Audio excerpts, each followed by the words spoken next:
America के Alaska में रूसी राष्ट्रपति व्लादिमीर पुतिन और अमेरिकी राष्ट्रपति डोनाल्ड ट्रंप के बीच मीटिंग हुई। इस मुलाकात ने पूरी दुनिया का ध्यान खींचा। ट्रंप ने इस बैठक को उपयोगी बताया और कहा कि यूक्रेन युद्ध को खत्म करने के लिए कई मुद्दों पर सहमति बन चुकी है। लेकिन इस हाई प्रोफाइल मीटिंग का सबसे दिल छूने वाला पल था जब ट्रंप ने अपनी पत्नी मेलानिया ट्रंप का एक शांति पत्र पुतिन को सौंपा। मेलानिया, जो स्लोवेनिया में जन्मी है, इस यात्रा पर नहीं गई थी, लेकिन उन्होंने पत्र के जरिए पुतिन से अपील की कि अब समय आ गया है कि बच्चों और आने वाली पीढ़ियों की रक्षा की जाए। दरअसल ये पत्र यूक्रेन के उन आरोपों के बाद लिखा गया जिसके मुताबिक 19,500 से ज्यादा यूक्रेनी बच्चों का अपहरण कर लिया गया है। पत्र की शुरुआत में उन्होंने लिखा, प्रिय राष्ट्रपति पुतिन, हर बच्चा अपने दिल में एक जैसा सपना संजोता है, चाहे वह गांव में पैदा हो या शहर की चमक दमक में। वे प्यार, संभावनाओं और खतरे से सुरक्षा के सपने देखते हैं। मिलेनिया ने अब माता पिता और नेताओं की जिम्मेदारी पर जोर देते हुए कहा, माता पिता के रूप में हमें अगली पीढ़ी की उम्मीदों को पालना है। नेताओं के रूप में हमारी जिम्मेदारी कुछ लोगों की सुविधा से आगे जाती है। हमें एक सम्मानपूर्ण दुनिया बनानी होगी जहां हर कोई शांति से जागे और भविष्य सुरक्षित हो। पुतिन बच्चों की खुशी को वापस ला सकते हैं। पत्र में उन्होंने राजनीति से ऊपर बच्चों की मासूमियत का जिक्र किया। उन्होंने लिखा, ये एक साधारण लेकिन गहरा विचार है। मिस्टर पुतिन, हर पीढ़ी के बच्चे भूगोल, सरकार या विचारधारा से ऊपर मासूमियत के साथ जीवन शुरू करते हैं। उन्होंने आगे लिखा कि आज की दुनिया में कुछ बच्चे अंधेरे में भी हंसते हैं, लेकिन मिस्टर पुतिन, आप अकेले उनकी ये खुशी वापस ला सकते हैं। मेलानिया ने कहा, इन बच्चों की मासूमियत बचाकर आप सिर्फ रशिया नहीं, पूरी मानवता की सेवा करेंगे। ये एक साहसिक विचार है जो सभी विभाजनों से ऊपर है और आप इसे आज ही अपनी कलम से लागू कर सकते हैं।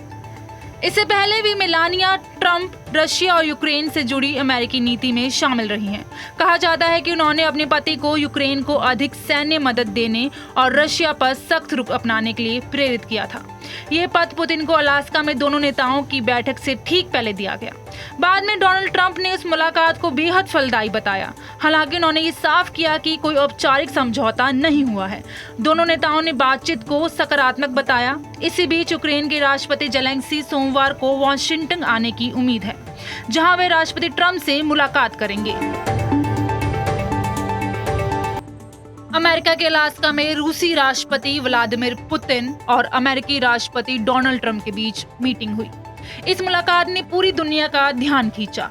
ट्रंप ने इस बैठक को उपयोगी बताया और कहा कि यूक्रेन युद्ध को खत्म करने के लिए कई मुद्दों पर सहमति बन चुकी है।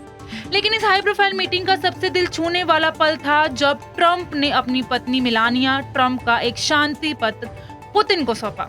मेलानिया, जो स्लोवेनिया में जन्मी है, इस यात्रा पर नहीं गई थी, लेकिन उन्होंने पत्र के जरिए पुतिन से अपील की कि अब समय आ गया है कि बच्चों और आने वाली पीढ़ियों की रक्षा की जाए। दरअसल ये पत्र यूक्रेन के उन आरोपों के बाद लिखा गया जिसके मुताबिक 19,500 से ज्यादा यूक्रेनी बच्चों का अपहरण कर लिया गया है। पत्र की शुरुआत में उन्होंने लिखा, प्रिय राष्ट्रपति पुतिन, हर बच्चा अपने दिल में एक जैसा सपना संजोता है, चाहे वह गांव में पैदा हो या शहर की चमक दमक में। वे प्यार, संभावनाओं और खतरे से सुरक्षा के सपने देखते हैं। मिलेनिया ने अब माता पिता और नेताओं की जिम्मेदारी पर जोर देते हुए कहा, माता पिता के रूप में हमें अगली पीढ़ी की उम्मीदों को पालना है। नेताओं के रूप में हमारी जिम्मेदारी कुछ लोगों की सुविधा से आगे जाती है। हमें एक सम्मानपूर्ण दुनिया बनानी होगी जहां हर कोई शांति से जागे और भविष्य सुरक्षित हो। पुतिन बच्चों की खुशी को वापस ला सकते हैं। पत्र में उन्होंने राजनीति से ऊपर बच्चों की मासूमियत का जिक्र किया। उन्होंने लिखा, ये एक साधारण लेकिन गहरा विचार है। मिस्टर पुतिन, हर पीढ़ी के बच्चे भूगोल, सरकार या विचारधारा से ऊपर मासूमियत के साथ जीवन शुरू करते हैं। उन्होंने आगे लिखा कि आज की दुनिया में कुछ बच्चे अंधेरे में भी हंसते हैं, लेकिन मिस्टर पुतिन, आप अकेले उनकी ये खुशी वापस ला सकते हैं। मेलानिया ने कहा, इन बच्चों की मासूमियत बचाकर आप सिर्फ रशिया नहीं, पूरी मानवता की सेवा करेंगे। ये एक साहसिक विचार है जो सभी विभाजनों से ऊपर है और आप इसे आज ही अपनी कलम से लागू कर सकते हैं। इससे पहले भी मेलानिया ट्रंप रशिया और यूक्रेन से जुड़ी अमेरिकी नीति में शामिल रही हैं। कहा जाता है कि उन्होंने अपने पति को यूक्रेन को अधिक सैन्य मदद देने और रशिया पर सख्त रुख अपनाने के लिए प्रेरित किया था। यह पद पुतिन को अलास्का में दोनों नेताओं की बैठक से ठीक पहले दिया गया। बाद में डोनाल्ड ट्रंप ने इस मुलाकात को बेहद फलदायी बताया। हालांकि उन्होंने ये साफ किया कि कोई औपचारिक समझौता नहीं हुआ है। दोनों नेताओं ने बातचीत को सकारात्मक बताया। इसी बीच यूक्रेन के राष्ट्रपति जेलेंस्की सोमवार को वाशिंगटन आने की उम्मीद है, जहां वे राष्ट्रपति ट्रंप से मुलाकात करेंगे।